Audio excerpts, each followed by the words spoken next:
ಅವ್ರ ಅಣ್ಣನ? ಹೌದು ಅಣ್ಣ. ಸರ್ ನಮಸ್ತೆ. ಸ್ನೇಹಿತರೆ, ಅವರಿಗೆ ಮೈಕದ ಸಿಕ್ಕಿಸಲಿಲ್ಲ, ಅಚಾನಕ್ಕಾಗಿ ಅವರಲ್ಲಿ ಕೆಲಸ ಮಾಡ್ತಿದ್ರು, ಕರೆದ್ವಿ. ಅವರು ಕೂಡ ಕೈತೋಟ ಮಾಡಿದಾರಲ್ಲ? ಹೌದು, ಕರೆಕ್ಟ್ ಕರೆಕ್ಟ್. ವಾಪಸ್ ಅದ್ರ ಬುಡಕ್ಕೆ ಹಾಕಿದ್ರೆ ಆಯ್ತು. ಅದೇ ಗೊಬ್ಬರ, ಅದೇ ಗೊಬ್ಬರ. ಒಂದು ಸ್ವಲ್ಪ ಚಪ್ಪೆ ಚಪ್ಪೆ ಎಲ್ಲ ಇರ್ತದಲ್ಲ ಸರ್? ನೀವು ತಿಂದು ನೋಡಿ, ಆಮೇಲೆ ನೀವೇ ಹೇಳಿ. ನಾನು ನೋಡೋ ಸ್ನೇಹಿತರೆ, ಅದೇನಾಗುತ್ತೆ, ಕರಗ್ತಾ ಕರಗ್ತಾ ಒಂದಿಷ್ಟು ಕಾಂಪೋಸ್ಟ್ ಲೀಚೆಟ್ ಅಂತ ಬರುತ್ತೆ ನೋಡಿ. ಇದರಲ್ಲಿ ನಿಮಗೆ ಕಾಂಪೋಸ್ಟ್ ಲಿಕ್ವಿಡ್ ಸಿಕ್ಕಿದೆ.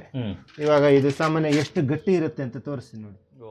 ಇವಾಗ ಒಂದು ಸಾಮಾನ್ಯಲ್ಲಿ ತೋರಿಸ್ತೀನಿ, ಸುಮ್ಮನೆ ನೋಡಿ. ಇದು ಹಸಿ ಕಸ ಹಿಂಗೆ ಹಾಕಿರೋದು ನೀವು ನೋಡಿ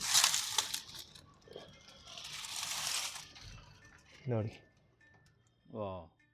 ಈ ಒಂದು ಸಿಂಪಲ್ ಫಿಲ್ಟರ್, ಇದರ ಕಾಸ್ಟ್ ಒಂದು 6,000 to 6,500 ಬೀಳ್ಬೋದು. ಬಟ್ ಇದು ಮಾಡಿ ಇದರಿಂದ ಈ ಡ್ರಮ್ಗೆ ನಾನು ಫಿಲ್ಟರ್ ಕೊಟ್ಟು ನೋಡಿ, ಪ್ರತಿ ಮಳೆ ನೀರು ಕೊಯ್ಲು ಕೂಡ ಇಲ್ಲೇ ಆಗತ್ತೆ. ನೀರು ಫ್ರೆಶ್ ನೀರು ಬರುತ್ತೆ.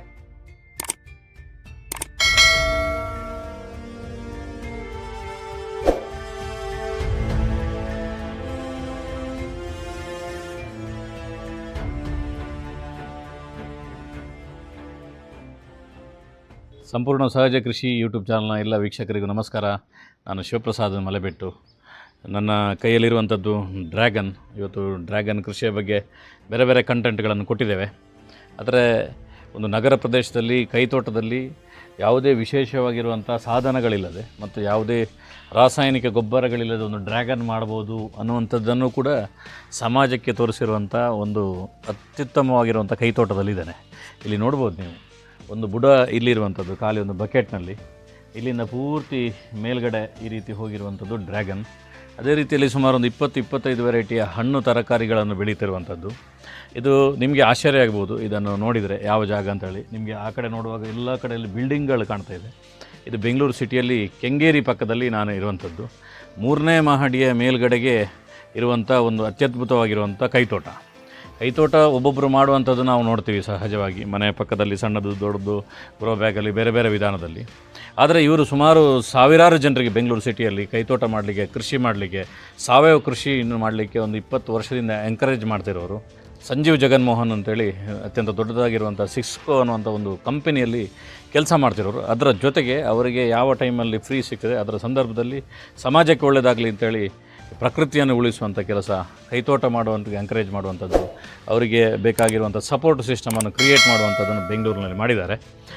ಬನ್ನಿ, ಇಡೀ ಕೈತೋಟದ ಸಂಪೂರ್ಣವಾಗಿರುವಂಥ ಮಾಹಿತಿಯ ಜೊತೆಗೆ ಅವರು ಹೇಗೆ ಇಡೀ ಬೆಂಗಳೂರಲ್ಲಿ ಈ ರೀತಿಯ ತರಕಾರಿ ಕೃಷಿ ಮಾಡೋರನ್ನ ಸಂಘಟನೆ ಮಾಡಿದರು ಅನ್ನುವಂಥ ಸಂಪೂರ್ಣವಾಗಿರುವಂಥ ಮಾಹಿತಿಯನ್ನು ಕೊಡ್ತೇನೆ. ಬನ್ನಿ, ಅವ್ರ ಜೊತೆ ಮಾತುಕತೆಯನ್ನು ಪ್ರಾರಂಭ ಮಾಡೋಣ. ಸ್ನೇಹಿತರೆ, ನಮ್ಮ ಜೊತೆ ಸಂಜೀವ್ ಸರ್ ಇದ್ದಾರೆ. ಸರ್ ನಮಸ್ತೆ. ನಮಸ್ತೆ ಸರ್, ಹೇಗಿದ್ದೀರಿ? ಆರಾಮ್ ಸರ್. ಮಂಗಳೂರಲ್ಲೊಂದು ಆಹಾರ ಮೇಳ ಆಗಿತ್ತು, ಅದಕ್ಕೆ ಕೈತೋಟದ ಬಗ್ಗೆ ಒಂದು ಮಾಹಿತಿಯನ್ನು ಕೊಡಲಿಕ್ಕೋಸ್ಕರ ಸರ್ ನನಗೆ ಅಲ್ಲಿಗೆ ಬಂದಿದ್ದರು. ಅಲ್ಲಿ ನಾನು ಭೇಟಿಯಾಗಿದ್ದೆ.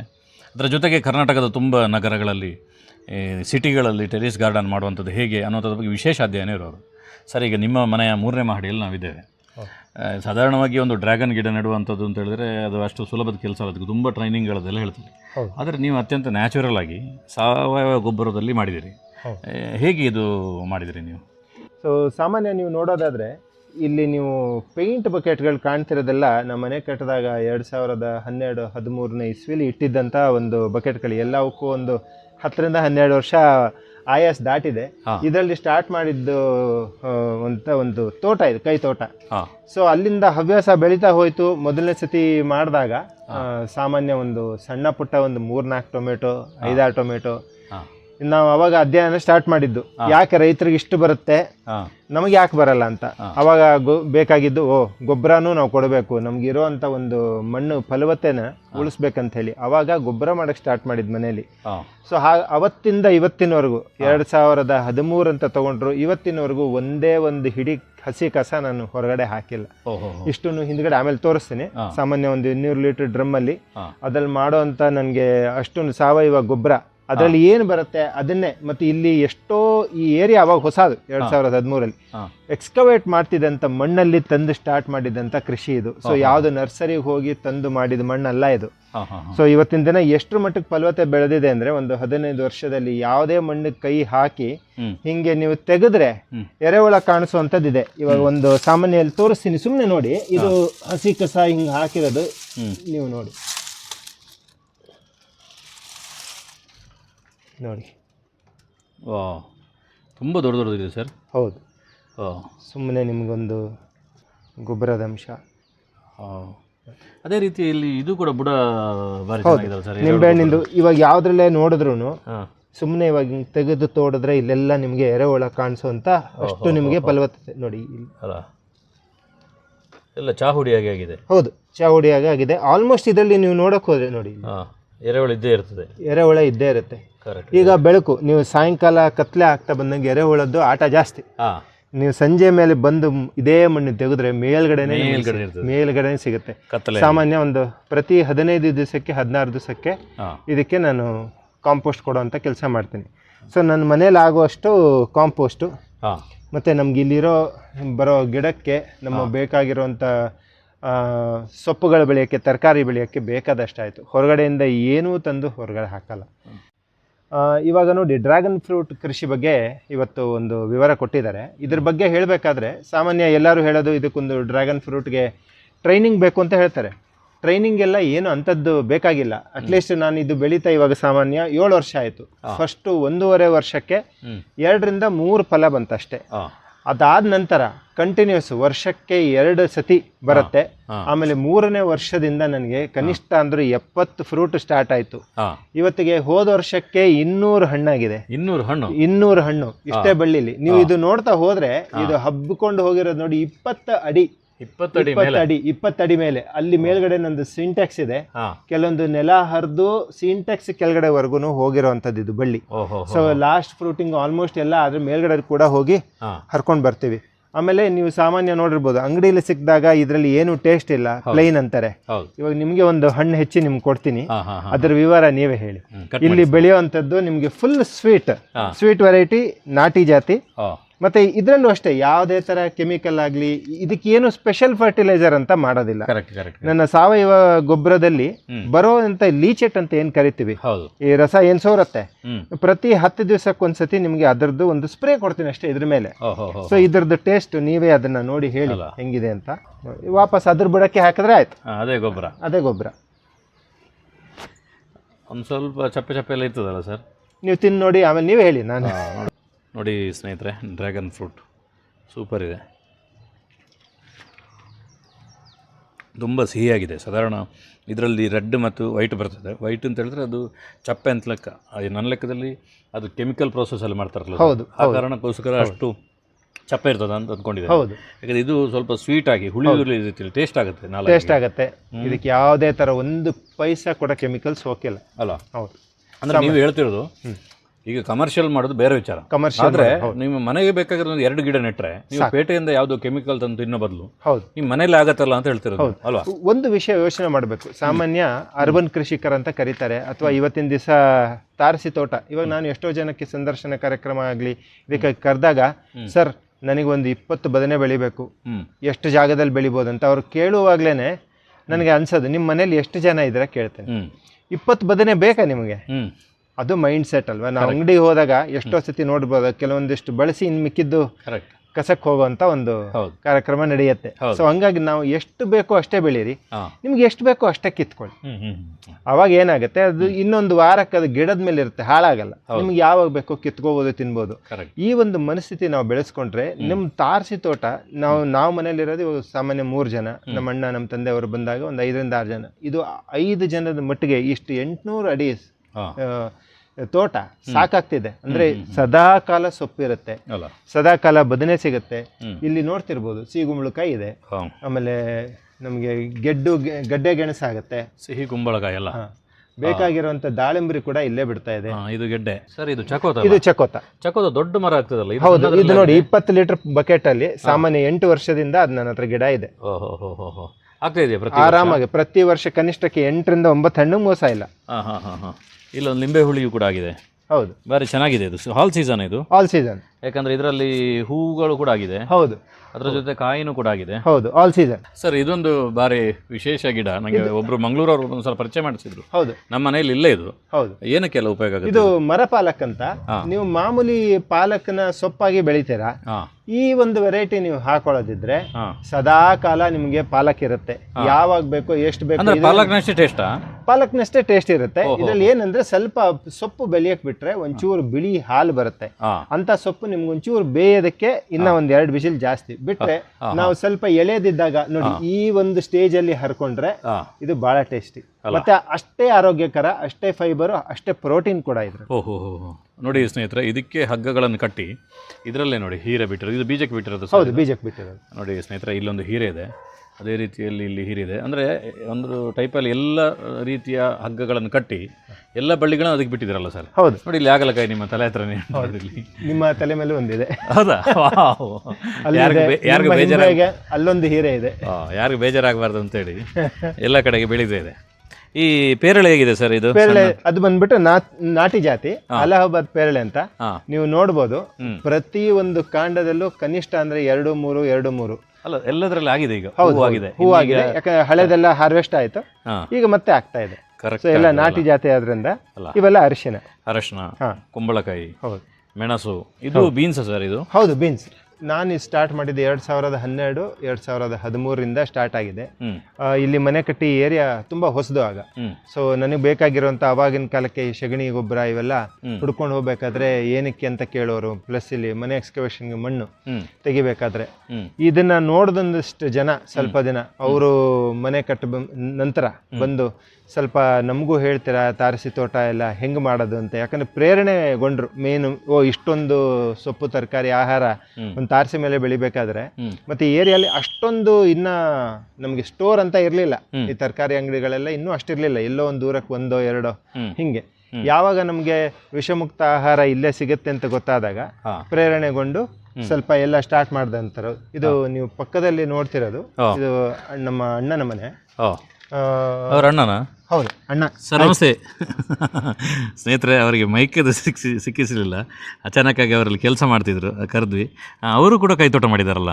ಹೌದು. ಇದು ಸಾಮಾನ್ಯ ಮನೆ ಕಟ್ಟಿ ನಂತರ ಉಳಿದಿದ್ದ ಇಟ್ಟಿಗೆಯಿಂದ ಈ ಪ್ಲಾಸ್ಟಿಕ್ನು ಯಾಕೆ ಬೇಕು ಅಂತ ಹೇಳಿ ಉಳಿದಿದ್ದ ಇಟ್ಟಿಗೆನಲ್ಲೇ ತೊಟ್ಟಿ ಕಟ್ಟಿ, ತೊಟ್ಟಿಯಲ್ಲೇ ನಾವು ನುಗ್ಗೆ ಮತ್ತೆ ಒಂದಿಷ್ಟು ತೊಗರಿ, ಆಮೇಲೆ ಸೀಬೆ, ದಾಳಂಬ್ರಿ, ನಿಂಬೆ ಎಲ್ಲ ಬೆಳೆದಿರುವಂತದ್ದು. ಅಂದ್ರೆ ಮನೆ ಪಕ್ಕದಲ್ಲಿ ಇರೋರ್ನು ನೀವು ಕನೆಕ್ಟ್ ಮಾಡ್ತೀರಿ, ಇದಕ್ಕೆ ಇನ್ಸ್ಪೈರ್ ಮಾಡ್ತೀರಿ ಅಲ್ಲ? ಹೌದು, ಇಲ್ಲಿ ಆಗಿರ್ಬೋದು, ನೀವು ಎದುರುಗಡೆ ಮನೆ ಅಲ್ಲಿ ನೋಡ್ಬೋದು, ಆ ಕಡೆ ಆ ಹಿಂಭಾಗದ ರೋಡ್ ನಲ್ಲಿ ಎಲ್ಲಾರು ಕೂಡ ಎಲ್ಲ ತಾರಸಿ ತೋಟ ಮಾಡಿ ನಮ್ಮ ಗ್ರೂಪ್ ನಲ್ಲಿ ಇರುವಂತವ್ರೆ ಅಲ್ವಾ? ಹೌದು. ಸಾಮಾನ್ಯ ಏನಿಲ್ಲ ಅಂದ್ರೂ ಇವತ್ತು ನಮ್ಮ ತೋಟಗಾರಿಕೆ ಗ್ರೂಪ್ ಅಲ್ಲಿ 1300ರಿಂದ ಜಾಸ್ತಿ ಜನ ಇದ್ದಾರೆ. ಫೇಸ್ಬುಕ್ ಅಲ್ಲಾಗ್ಲಿ, ರೀಲ್ಸ್ ಮಾಡೋದಾಗ್ಲಿ ಕನೆಕ್ಟ್ ಮಾಡಿ, ಆಮೇಲೆ ಇದರಿಂದ ಪ್ರೇರಣೆಗೊಂಡು ಇನ್ನ ಭೂಮಿ ಲೆವೆಲ್ ಅಲ್ಲಿ ಇಳಿದು ರೈತರಾದವರು ಇದ್ದಾರೆ. ಅದು ಹೇಗೆ ಸರ್ ರೈತರಾಗಿರೋದು? ಫಸ್ಟ್ ಇಂಟ್ರೆಸ್ಟ್ ಬಂದಿದೆ ಅವರಿಗೆ, ಡೆವಲಪ್ ಮಾಡಿದಾಗ ಒಂದು ಫುಡ್ ಇಷ್ಟು ಚೆನ್ನಾಗಿರುತ್ತೆ, ನಾವು ಯಾಕೆ ಸಾವಯವ ಕೃಷಿ ಬೆಳಿಬಾರ್ದು ಅಂತ. ಆಮೇಲೆ ಎಷ್ಟೋ ಜನಕ್ಕೆ ಪಿತ್ರಾಜಿತ್ವ ಆಸ್ತಿ ಇದ್ದು ಏನೂ ಮಾಡದೆ ಬಿಟ್ಟವ್ರಿಗೆ ಪ್ರೇರಣೆಗೊಂಡು ಮತ್ತೆ ಹೋಗಿ ಅವರ ಕೆಲಸನ ಇವತ್ತು ಮುಂದುವರಿಸಿ ಕೆಲಸ ಕೂಡ ಬಿಟ್ಟು ಪೂರ್ತಿ ಕೃಷಿ ಕಡೆನೆ ಬಂದವರಿದ್ದಾರೆ. ಕರೆಕ್ಟ್. ಇದು ಮಲೆನಾಡು ಭಾಗದಲ್ಲಿ ಇರುವಂತದ್ದು, ನಮ್ಮ ಭಾಗದಲ್ಲಿ. ಹೌದು. ಇಲ್ಲಿ ಇದನ್ನ ತಂದು ಹಾಕಿರೋದು ಇದು ಸಾಮಾನ್ಯ ನೀವು ಹಾಕಬೇಕು ಅಂತಾನೆ ಬೇಡ, ಇದು ಸಾಮಾನ್ಯ ಪಕ್ಷಿಯ ಊಟ. ಪಕ್ಷಿ ತಂದು ಬೀಜ ಉದರಿಸಿದಾಗ ಬರೋವಂಥದ್ದು. ಸೊ ಈ ತರ ನೋಡಿ ಹಾಕಿದ್ರೆ ನೀವು ಒಂದು ಚೂರು ರೋಗ ಆಗ್ಲಿ, ಒಂದಿಷ್ಟು ಬಿಳಿ ಪೌಡರ್ ತರ ಹುಳ ಬರುತ್ತೆ ಅಂತಾರೆ, ಪಕ್ಷಿನೇ ತಂದು ಹಾಕಿದ್ರಿಂದ ಏನಂದ್ರೆ ಏನು ಇಲ್ಲ. ನೋಡಿ ಇಲ್ಲಿ ಏನಂದ್ರೆ ಸಿಂಪಲ್ ಸೈನ್ಸ್ ಯೂಸ್ ಮಾಡಿದೆ. ಕರಿಬೇವು ಬಂದ್ಬಿಟ್ಟು ಬಹಳ ಸುವಾಸನೆಯ ಒಂದು ಸೊಪ್ಪು. ಇತ್ಲಾ ಕಡೆ ಒಂದಿಷ್ಟು ಕರಿ ಅರಿಶಿನ, ಇತ್ಲಾ ಕಡೆ ಇದು ಬೆಂಡೆ ಗಿಡ, ಅದರ ಮಧ್ಯೆ ಬೆಳೆದಿರೋಂಥದ್ದು. ಇದಕ್ಕೂ ರೋಗ ಮುಕ್ತ, ಇದು ರೋಗ ಮುಕ್ತ, ಇದು ರೋಗ ಮುಕ್ತ. ಸೊ ಇದು ನೇಚರ್ಸ್ ಪ್ಲಾನ್ ಅಂತ. ಒತ್ತಡದ ಕೆಲಸದ ಮಧ್ಯದಲ್ಲೂ ಕೂಡ ಈ ರೀತಿ ಒಂದು ಕೆಲಸ ಮಾಡುವಂಥದ್ದು, ಇದನ್ನು ನಾನು ಸಮಾಜ ಸೇವೆ ಅಂತ ಅಂದ್ಕೊಳ್ತೇನೆ. ಇವತ್ತು ಸಮಾಜದಲ್ಲಿ ಈ ರೀತಿಯ ಪರಿವರ್ತನೆ ಆಗುವಂಥದ್ದು, ಇದು ಧರ್ಮ, ಮತ, ಪಂಥ, ಪಕ್ಷ, ಪಂಗಡಗಳನ್ನು ಮೀರಿ ಸಮಾಜದಲ್ಲಿ ಆಗಬೇಕಾದ ಕೆಲಸ. ಯಾಕೆಂದರೆ ಮಾನವ ಕೂಡ ಉಳಿಬೇಕು, ಉಳಿದದ್ದು ಏನಾಗಬೇಕಾದ್ರೂ ಕೂಡ. ಹೌದಲ್ಲ ಸರ್? ಹೌದು ಸರ್. ನಾವೇ ಇಲ್ಲ ಅಂತ ಹೇಳಿದ್ರೆ ನಮ್ಮ ಮೇಲೆ ಯಾವುದೂ ಕೂಡ ಇರುವುದಿಲ್ಲ. ಅಂಥದ್ರಲ್ಲಿ ಇವರದ್ದು ಈ ಕೆಲಸದಿಂದ ಒಂದು ಪಾರ್ಟ್ ಕೆಲಸ ಹೇಗೆ ಅಂತ ಹೇಳಿದ್ರೆ, ಜನ ಸೇರ್ತಾರೆ, ಅವೇರ್ನೆಸ್ ಮಾಡ್ತಾರೆ, ಅವೇರ್ನೆಸ್ ಮಾಡಿ ಟ್ರೈನಿಂಗ್ ಕೊಡ್ತಾರೆ. ಟ್ರೈನಿಂಗ್ ಕೊಡುವಾಗ ತುಂಬ ಜನರು ಮನೆಯಲ್ಲಿ ತರಕಾರಿ ಬೆಳೀತಾರೆ. ಆಗ ಬೇರೆಯವ್ರಿಗೆ ಅವೇರ್ನೆಸ್ ಆಗುತ್ತೆ. ಅವರು ಬಾಡಿಗೆ ಮನೆಯಲ್ಲಿ ಬೆಳೆಯೋಕ್ಕಾಗಲ್ಲ. ಆಗ ಅವ್ರು ಏನು ಮಾಡೋದು, ಆಗ ಇಲ್ಲಿ ಬೆಳೆದಿರುವಂಥ ರೈತರುಗಳು ಯಾರಿದ್ದಾರೆ ಅವರು ಕಲ್ತು ಕೃಷಿ ಇದು ಇಷ್ಟು ಸುಲಭದಲ್ಲಿ ಮಾಡ್ಬೋದಂದರೆ ನಾನೊಂದು 2 ಎಕರೆ 3 ಎಕರೆ ಜಮೀನು ತೊಗೊಂಡು ಮಾಡ್ಬೋದಲ್ಲ ಅಂತೇಳಿ ಯೋಚನೆ ಮಾಡಿ ಅವರು ಕೃಷಿ ಮಾಡಿ ಅಲ್ಲ ಸರ್, ತೋಟ ಮಾಡಿ ಹೌದು. ಆ ತೋಟದಲ್ಲಿರುವಂಥ ತರಕಾರಿಗಳನ್ನು ಈ ರೀತಿಯ ಸಾವಯವ ಕೃಷಿಕರ ಗ್ರಾಹಕರಿಗೆ ಕೊಡುವ ಮುಖಾಂತರ ಒಂದು ರೀತಿಯಲ್ಲಿ ಕೊಡುಕೊಳ್ಳುವಿಕೆ ರೀತಿಯಲ್ಲಿ ಒಂದು ದೊಡ್ಡ ಪ್ರಮಾಣದಲ್ಲಿ ಅವೇರ್ನೆಸ್ ಕ್ರಿಯೇಟ್ ಮಾಡ್ತಿದ್ದಾರೆ. ಅದರ ಜೊತೆಗೆ ಕೃಷಿ ಅನ್ನುವಂಥದ್ದು ಪ್ರಕೃತಿ ಉಳಿಸುವಂಥದ್ದು, ಯಾವುದೋ ಕೆಮಿಕಲ್ ಹಾಕೋದು, ಇನ್ಯಾವುದೋ ಟ್ರ್ಯಾಕ್ಟರ್ ಹಾಕಿ ಇಟಾಚಿ ತಂದು ಇಡೀ ಮೇಲೆ ಕೆಳಗೆ ಮಾಡುವಂಥದ್ದು ಅದು ಅಲ್ಲ. ಅದು ಕೃಷಿ ಅಂತ ಹೇಳಿದ್ರೆ ಅದು ಪ್ರಕೃತಿಗೆ ಸಂಬಂಧಿಸಿರೋದು. ಪ್ರಕೃತಿಯಲ್ಲಿ ನೀರು ಅನ್ನೋದು ಅತ್ಯಂತ ಮುಖ್ಯ. ಕಸದ ಬಗ್ಗೆ ತುಂಬ ಚೆನ್ನಾಗಿ ವಿವರಣೆ ಕೊಟ್ಟರು. ಇದಾದ ಮೇಲೆ ಅದನ್ನು ಹೇಗೆ ಮಾಡ್ತಾರೆ ಅನ್ನೋದು ತೋರಿಸ್ತಾನೆ.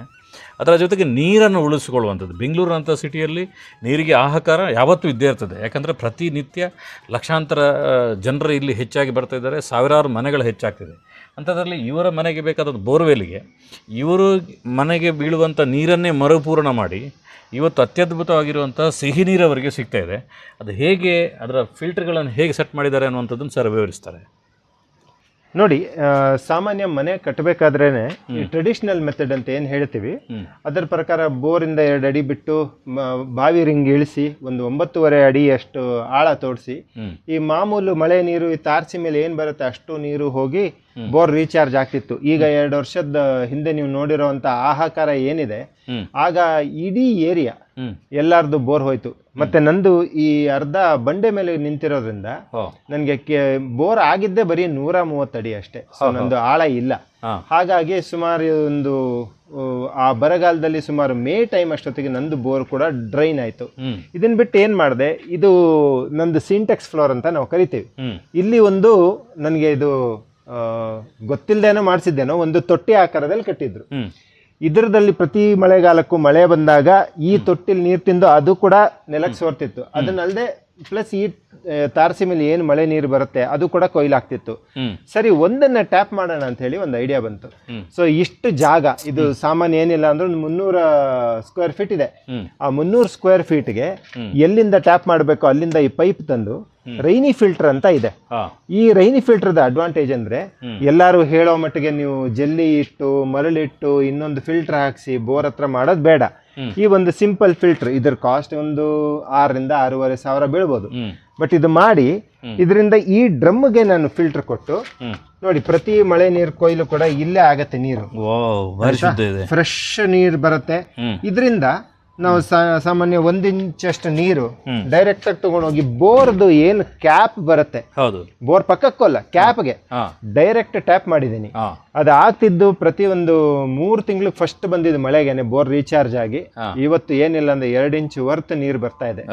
ಮತ್ತೆ ಬೋರ್ ರೀಚಾರ್ಜ್ ಆಗಿ ಇನ್ನ ಎಷ್ಟೋ ಜನದ್ದು ಬೋರ್ ರೀಕೋಪ್ ಆಗ್ತಾ ಇದೆ. ಇಷ್ಟರ ಮಧ್ಯೆ ಆಗ್ಲೇ ನಂದು ಬೋರ್ ಓಡ್ತಾ ಇದೆ. ಸೊ ಅದೊಂದು ನನಗೆ ಖುಷಿ. ಇದು ಪ್ರಯತ್ನಕ್ಕೆ ಅಂತ ಮಾಡಿದ್ದು ಸಕ್ಸಸ್ ಆಗಿದೆ. ಸೊ ಯಾರಿಗೆ ಜಾಗ ಇಲ್ಲ, ಮನೆ ಓಡಿಸ್ಬೇಕು, ಜಲ್ಲಿ ಕಲ್ಲೆಲ್ಲ ಇಳಿಸ್ಬೇಕು ಅಂಥವರು ಈ ಒಂದು ಪ್ರಯೋಗ ಮಾಡಿಕೊಂಡ್ರೆ ಇದು ಸಾಕೆ ಸಾಕು. ಇದರಲ್ಲಿ ಇರೋದು 0.2 ಮೆಶ್ ಫಿಲ್ಟರ್ ಇರೋದು. ಸೊ ತುಂಬ ಫೈನಾಗಿ ಫಿಲ್ಟರ್ ಆಗುತ್ತೆ. ಅಂದರೆ ನೀವು ಬರೋ ಔಟ್ಪುಟ್ ನೀರು ಕುಡಿಬೋದು, ಅಷ್ಟು ಕ್ಲೀನ್ ಬರುತ್ತೆ. ಕರೆಕ್ಟ್. ಎಲ್ರಿಗೆ ಮಳೆ ಬಂದರೆ ತಲೆ ಬಿಸಿ, ನಿಮಗೆ ಮಳೆ ಬಂದ್ರೆ ಖುಷಿ ಅಲ್ಲ. ಎಷ್ಟು ಬಂದ್ರೆ ನಮ್ದು ನೀರು ತುಂಬ್ತಾ ಇದೆ, ಮುಂದಿನ ವರ್ಷಕ್ಕೆ ನಮಗೆ ಅಕೌಂಟ್ಗೆ ನೀರು ತುಂಬ್ತಾ ಇದೆ ಅಂತ ಹೇಳಿ. ಹೌದು, ಆಯ್ತಾ. ಇದು ಸಾಮಾನ್ಯ ಒಂದು 200 ಲೀಟರ್ ಅಷ್ಟು ಆಗುವಂತ ಒಂದಿಷ್ಟು ಡ್ರಮ್. ನೀವು ಇದ್ರಲ್ಲಿ ನೋಡಿದ್ರೆ ಇವಾಗ 3/4 ಭಾಗ ಒಂದಿಷ್ಟು ಕಾಂಪೋಸ್ಟ್ ಆಗಿದೆ. ಒಳ್ಳೆ ತುಂಬಿ. ಪ್ರತಿ 2.5 ತಿಂಗಳಿಗೆ ಒಂದ್ಸತಿ ಇದಿಷ್ಟು ಖಾಲಿ ಮಾಡಿ ಆ ಒಂದು ಮಣ್ಣಿನ ಡ್ರಮ್ ಏನಿದೆ ಅದರಲ್ಲಿ ತುಂಬಿಸ್ತೀನಿ. ಕ್ರಮೇಣ ಅದರಲ್ಲೂ ನಿಮ್ಗೆ ತೋರಿಸ್ತೀನಿ. ಓಪನ್ ಮಾಡಿದ್ರೆ ಒಂದು ವ್ಯಾಮ್ ಬಾಟ್ಲ್ ಇದೆ, ತೆಗಿಬೋದು. ಸಾವಯವ ಬಯೋ ಫರ್ಟಿಲೈಸರ್ ಇಲ್ಲಿ ಸ್ಟಾಕ್ ಮಾಡಿ ಅಲ್ಲಿ ಸ್ಟಾಕ್ ಮಾಡಿ ಇರ್ತೇನೆ. ಆಯ್ತಾ. ಆಯ್ತಾ. ಆಮೇಲೆ ನಿಮಗೆ ಒಂದು ಟ್ರೈಕೋಡರ್ಮಾ ಅಂತ ಕೇಳಿರ್ಬೋದು, ಅಥವಾ ವೇಸ್ಟ್ ಡಿಕಂಪೋಸರ್ ಅಂತ, ಎಲ್ಲ ಮನೆಯಲ್ಲೇ ಮಾಡಿ. ಇವೆಲ್ಲ ಸಾವಯವ ಕೃಷಿದು ಬ್ಯಾಕ್ಟೀರಿಯಾ ಮತ್ತೆ ಫಂಗಿಗಳು. ಇದನ್ನ ಬಳಸ್ಕೋತೀನಿ ನನ್ನ ತೋಟಕ್ಕೆ. ಇದನ್ನ ಕಾಂಪೋಸ್ಟ್ಗೆ ನಾವು ಮಾಡಬೇಕಾದ್ರೆ ಮಿಕ್ಸ್ ಮಾಡುವಂತ ವಿಧಾನ ನಾನು ಮಾಡ್ಕೊಂಡಿದ್ದೇನೆ. ಒಳ್ಳೆ ಮಜ್ಜಿಗೆ ಹುಳಿ ಬಂದಾಗೆ ಬರ್ತಾ ಇದೆ. ಹೌದು, ಇದಕ್ಕೆ ಬೇಕಾಗೋದು ಒಂದಿಷ್ಟು ಬೆಲ್ಲ, ಒಂದಿಷ್ಟು ನೀರು ಅಷ್ಟೇ. ಸೊ ಆ ಕಲ್ಚರ್ ಹೆಂಗಿದೆ ಅಂದ್ರೆ ಪ್ರತಿ ಸರಿ ನಾ ಅಂಗಡಿಗೆ ಹೋಗೋ ಅಗತ್ಯನೇ ಇಲ್ಲ. ಇದು ಮುಗಿತಾ ಬಂದಂಗೆ ಲಾಸ್ಟ್ ಅಲ್ಲಿ ಇನ್ನೊಂದು 3 ಲೀಟರ್ ಇದೆ ಅನ್ಬೇಕಾದ್ರೆ ಅದಕ್ಕೆ ಬೆಲ್ಲ ನೀರ್ ಹಾಕಿದ್ರೆ ಮತ್ತೆ ರೀಡೆವಲಪ್ ಆಗುವಂತ ಕಲ್ಚರ್ ಇದು. ಕರೆಕ್ಟ್. ಅಂಗಡಿಗೆ ಹೋದ್ರೆ ಟ್ರೈಕೋಡರ್ಮಾ 6 ತಿಂಗಳು ಶೆಲ್ಫ್ ಲೈಫ್, ಇದಕ್ಕೆ 100 ಆದ್ರೂ ಹಾಳಾಗಲ್ಲ. ಅಲ್ಲ, ಮಡಿಕೆಯಲ್ಲಿಟ್ಟು ಭೂಮಿಲಿ ಊತಿಟ್ರೆ 100 ವರ್ಷ ಆದ್ರೂ ಹಾಳಾಗದೇ ಇರೋಂಥ ಕಲ್ಚರ್ಗಳು ಕರೆಕ್ಟ್. ಡಾಕ್ಟರ್ ಕಿಶನ್ ಚಂದ್ರ ಅಂತ ಇದ್ದಾರೆ, ಹೌದು, ಅವರು ಡೆವಲಪ್ ಮಾಡಿದಂಥ ಕಲ್ಚರು. ಅವ್ರು ನಾನು ಇದನ್ನ ಯೂಸ್ ಮಾಡಕ್ ಸ್ಟಾರ್ಟ್ ಮಾಡಿ 7.5-8 ವರ್ಷ ಆಯ್ತು. ಅದನ್ನೇ ಬಳಸ್ಕೊಂಡು ಹಂಚ್ತಾ ಇದ್ದೀನಿ ಎಲ್ಲ ರೈತರು. ಕರೆಕ್ಟ್. ಕಳೆದ ಬಾರಿ ಅವರು ತೀರ್ಕೊಂಡ್ರು. ಹೌದು ಹೌದು, ಜೂನ್ ನಲ್ಲಿ ಕಿಶನ್ ಚಂದ್ರರು ಅಲ್ವಾ? ಅದು ಅದ್ರ ಅಡಿಯಲ್ಲಿ ಅದು ತೆಗಿತೀರಲ್ಲ, ಅದೊಂದು ತೋರಿಸಿ. ಇದು ನೋಡಿ, ಇವಾಗ ಇಲ್ಲಿ ಹಾಕ್ತಿವಲ್ವಾ, ನಾವು ಸಾಮಾನ್ಯ ಹೇಳೋದು ಕಾರ್ಬನ್ ಟು ನೈಟ್ರೋಜನ್ ರೇಷಿಯೋ ಅಂತ. ಒಂದಿಷ್ಟು ಒಣ ಒಂದಿಷ್ಟು ಹಸಿ ಮಿಕ್ಸ್ ಮಾಡಿದಾಗ ರಿಯಾಕ್ಷನ್ ಆಗಿ ಅದೇನಾಗುತ್ತೆ, ಕರಗ್ತಾ ಒಂದಿಷ್ಟು ಕಾಂಪೋಸ್ಟ್ ಲೀಚೆಟ್ ಅಂತ ಬರುತ್ತೆ ನೋಡಿ. ಇದರಲ್ಲಿ ನಿಮಗೆ ಕಾಂಪೋಸ್ಟ್ ಲಿಕ್ವಿಡ್ ಸಿಕ್ಕಿದೆ. ಇವಾಗ ಇದು ಸಾಮಾನ್ಯ ಎಷ್ಟು ಗಟ್ಟಿ ಇರುತ್ತೆ ಅಂತ ತೋರಿಸ್ತೀನಿ ನೋಡಿ. ಕಾಫಿ ಡಿಕಾಕ್ಷನ್ ಅಷ್ಟು ಗಟ್ಟಿ ಬರುತ್ತೆ ಇದು ಸಾಮಾನ್ಯ. ಇದು ಸಾಮಾನ್ಯ 10 ml 1 ಲೀಟರ್ ಅಷ್ಟು ಕೊಟ್ಬಿಟ್ಟು ನೀವು ಗಿಡಕ್ಕೆ ಕೊಟ್ರೆ ಇದರಲ್ಲಿ ಇರೋ ಅಷ್ಟು ಪೋಷಕಾಂಶ ಯಾವ್ದ್ರಲ್ಲಿ ಇಲ್ಲ. ಇದ್ಯಾವ್ದು ಇಟ್ಟಿದ್ರಲ್ಲ, ಇದನ್ನ ಇದು ಮಾಡ್ತೀರಾ? ಅದನ್ನ ಕರೆಸಿ ಇದ್ರಲ್ಲಿ ಏನ್ ಮಾಡ್ತೀನಿ ಅಂದ್ರೆ ಒಂದಿಷ್ಟು ಬಾಳೆಹಣ್ಣು ಚಿರಟ ಎಕ್ಸ್ಟ್ರಾ, ಪೊಟ್ಯಾಶ್ ಎಕ್ಸ್ಟ್ರಾ ಬೇಕು ಅಂದಾಗ ಬಾಳೆಹಣ್ಣು ಚಿರಟ ಹಾಕೋದು ಜೊತೆಗೆ. ಕರಗಿದೆ ಆಲ್ರೆಡಿ ಬಾಳೆಹಣ್ಣು ಕರಗಿ ಆಗಿದೆ. ಹೌದು, ಅದೇ ಮಿಕ್ಸ್ ಮಾಡೋದು. ಸೊ ಏನಾಗುತ್ತೆ, ನೀವು ಕೊಡೋ ಒಂದು ಕಾಂಪೋಸ್ಟ್ ಏನೇ ಪೊಟ್ಯಾಶ್ ರಿಚ್ ಆಗುತ್ತೆ ಇನ್ನು ಸ್ವಲ್ಪ. ಸೊ ಕಾಯಿ ಗಾತ್ರ, ಆಮೇಲೆ ಅದೇ ಲೀಶೆಟ್ ಜಾಸ್ತಿ ಆದಾಗ ಈ ಒಂದು ಸ್ಟೋರೇಜ್ ಕಂಟೈನರ್ ಇದು ನನಗೆ ಇಡೀ ವರ್ಷಕ್ಕೆ ಯಾವುದೇ ಕಾಲಕ್ಕೆ ಬೇಕು ಅಂದಾಗ್ಲೂ ನಾನು ತೆಗೆದು ಮಾಡ್ಕೋಬಹುದು. ಇದೇ ಗೊಬ್ಬರ ನಿಮಗೆ ಪೂರ್ತಿ ಇದೇ ಗೊಬ್ಬರ. ಆಮೇಲೆ ಇವಾಗ ಫಾರ್ ಎಕ್ಸಾಂಪಲ್ ಸಸಿಗಳು ಮಾಡಬೇಕು, ನೀವು ಬೇಕಾಗಿರುವಂತ ಕೋಕೋಪಿಟ್ ತರ್ತೀರಾ ನರ್ಸರಿ ಮಾಡ್ಕೊಳಕ್ಕೆ. ಆ ನರ್ಸರಿಗೆ ಬರೀ ನೀರು ಹಾಕೋ ಬದಲು ಈ ಕಾಂಪೋಸ್ಟ್ ಟೀ ಮಾಡಿ ಅದನ್ನ ಒಂದು 6 ತಿಂಗಳು ಕೊಳಿಸ್ತೀನಿ ಕೋಕೋಪಿಟ್ ಅಲ್ಲೇನೆ. ಅವಾಗ ನೀವು ಕೋಕೋಪಿಟ್ ಕ್ವಾಲಿಟಿ ನೋಡಿ, ಗೊಬ್ಬರನೇ ಆಗಿದೆ.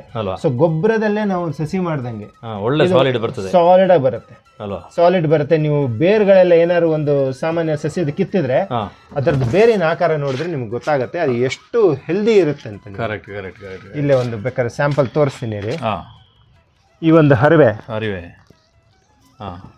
ಇದ್ರದ್ದು ಬೇರ್ ರೂಟ್ಸ್ ನೋಡಿ ಎಷ್ಟಿದೆ, ಒಳ್ಳೆ ಬೇರ್ ಬಿದ್ದಿದೆ. ಸ್ನೇಹಿತರೆ, ತುಂಬ ಬೆಂಗಳೂರಿಂದ ನನಗೆ ವೀಕ್ಷಕರಿದ್ದೀರಿ ನೀವು, ಬೆಂಗಳೂರು, ಮೈಸೂರು ನಗರ ಪ್ರದೇಶಗಳಿಂದ. ಸಾಧಾರಣವಾಗಿ ನಾನು ಯಾವಾಗಲೂ ಕೂಡ ಮಂಗಳೂರಿನ ಒಂದು 100 ಕಿಲೋಮೀಟರ್ ರೇಂಜಲ್ಲಿ ಕೈತೋಟದ ವೀಡಿಯೋಗಳನ್ನೆಲ್ಲ ಮಾಡ್ತಾಯಿರ್ತೀನಿ. ಯಾಕೆ ಬೆಂಗಳೂರಿದು ಮಾಡಿದ್ದು ಅಂತ ಹೇಳಿದ್ರೆ, ನಮ್ಮ ಊರಲ್ಲೂ ಬೆಂಗಳೂರಿನಂಥ ಸಿಟಿಗಳಲ್ಲೂ ಕೂಡ ಇಷ್ಟು ಚೆನ್ನಾಗಿ ಕೈತೋಟ ಮಾಡ್ಬೋದಲ್ಲ ಅಂತೇಳಿ ನಿಮಗೆ ಅನ್ನಿಸ್ಬೇಕು, ಮತ್ತು ಅದರ ಮುಖಾಂತರ ನಿಮಗೆ ಒಂದು ಕನೆಕ್ಟ್ ಆಗಬೇಕು ಅನ್ನೋಂಥ ಕಾರಣಕ್ಕೋಸ್ಕರ ಮಾಡಿರುವಂಥದ್ದು. ಸರ್ದು ನಂಬರ್ ಹಾಕಿರ್ತೀನಿ, ಅವ್ರದ್ದು ಆರ್ಗನೈಸೇಷನ್ಗೆ, ಅವ್ರದ್ದು ವ್ಯವಸ್ಥೆ ಒಳಗೆ ಸೇರ್ಕೊಳ್ಳೋದ್ರೆ ಅವ್ರನ್ನ ಕಾಂಟ್ಯಾಕ್ಟ್ ಮಾಡ್ಬೋದು.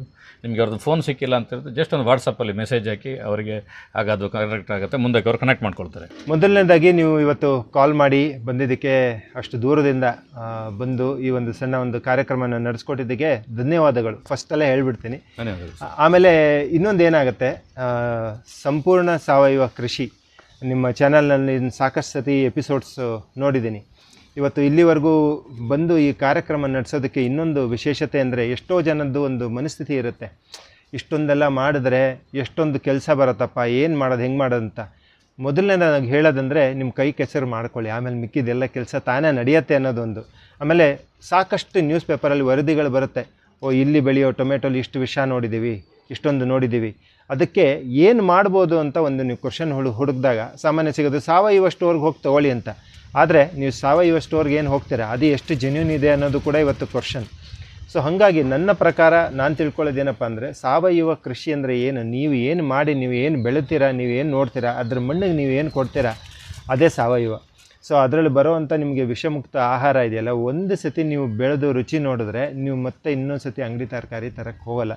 ಸೊ ಈ ಒಂದು ನನಗೆ ಈ ಕಾರ್ಯಕ್ರಮ ಇವತ್ತಿನ ದಿವಸ ನೀವು ಸಾಕಷ್ಟು ಜನಕ್ಕೆ ನೋಡ್ತಾರೆ, ಇದರಿಂದ ಉಪಯೋಗಿಸ್ಕೊಂಡು ಅವರ ತೋಟ ಅವರೇ ಮಾಡ್ಕೋಬೋದು ಅಂತ. ಕಷ್ಟ ಏನಿಲ್ಲ, ಇದು ಎಲ್ಲ ನಾವು ಸಾಮಾನ್ಯ ತಿಳ್ಕೊಳ್ಳೋದು ಇಷ್ಟು ಕಷ್ಟ ಅಂತ. ನಾನಿವಾಗ ಸಾಮಾನ್ಯ ಇಲ್ದರೆ ಬೋರ್ ಬಂದು ನಾವು ಬಿಡ್ಬೋದಾಗಿತ್ತು, ನನಗೆ ಒಂದು ಒಳ್ಳೆಯ ಕಂಪ್ನಿಲಿ ಕೆಲಸ ಇದೆ, ಸಾಕಪ್ಪ ಇವೆಲ್ಲ ಯಾರು ಮಾಡ್ತಾರೆ ಅಂತ. ಆದರೆ ಇದು ಒಂದು ನಿಮಗೆ ಮನಸ್ಸಿನ ಆರೋಗ್ಯ, ಒಂದು ನೀವು ಎಷ್ಟು ಚೆನ್ನಾಗಿ ನಿಮಗೆ ಹೆಲ್ಪ್ ಆಗುತ್ತೆ ಅಂದರೆ, ಯಾವುದೇ ಥರ ಟೆನ್ಷನ್, ಯಾವುದೇ ಸ್ಟ್ರೆಸ್ ನನಗೂ ಇಲ್ಲ ಅಂತಲ್ಲ, ಸಾಫ್ಟ್ವೇರ್ ಕಂಪ್ನಿಗಳಂದರೆ ನಿಮ್ಗೆ ಗೊತ್ತಿರುತ್ತೆ. ಬಟ್ ಯಾವುದೇ ಥರ ಆಗಲಿ, ಒಂದು ಗಳಿಗೆಗೆ ಇಲ್ಲಿ ಬಂದು ಹೋದರೆ ನನ್ನ ಮನಸ್ಸಿನ ನೆಮ್ಮದಿ ಎಷ್ಟು ಇರುತ್ತೆ ಅಂದರೆ, ಇಲ್ಲಿ ಬರೋವಂಥ ಒಂದು ಜೇನುಹುಳ ಆಗಲಿ, ಒಂದಿಷ್ಟು ಪಕ್ಷಿಗಳಾಗಲಿ, ಆ ಬೆಳಗ್ಗೆ ಹೊತ್ತು ಆ ಸೌಂಡ್ ಕೇಳೋದಾಗಲಿ, ಅದೇ ಒಂದು ಮೆಡಿಟೇಷನ್ ಇದ್ದಂಗೆ. ಮತ್ತು ಎಲ್ಲರಿಗೂ ಹೇಳೋದು, ಈ ಒಂದು ಕೃಷಿ ಒಂದು ಸಣ್ಣ ಮಟ್ಟಿಗಾರು ಇಟ್ಕೊಳ್ಳಿ. ಮುಂದಿನ ಯುಗದಲ್ಲಿ ಎಲ್ಲರೂ ಹೇಳ್ತಾರೋ ಹಂಗೆ ಬರೋ ಯುದ್ಧ ನೀರಿಗೆ ಮತ್ತು ಊಟಕ್ಕೆ.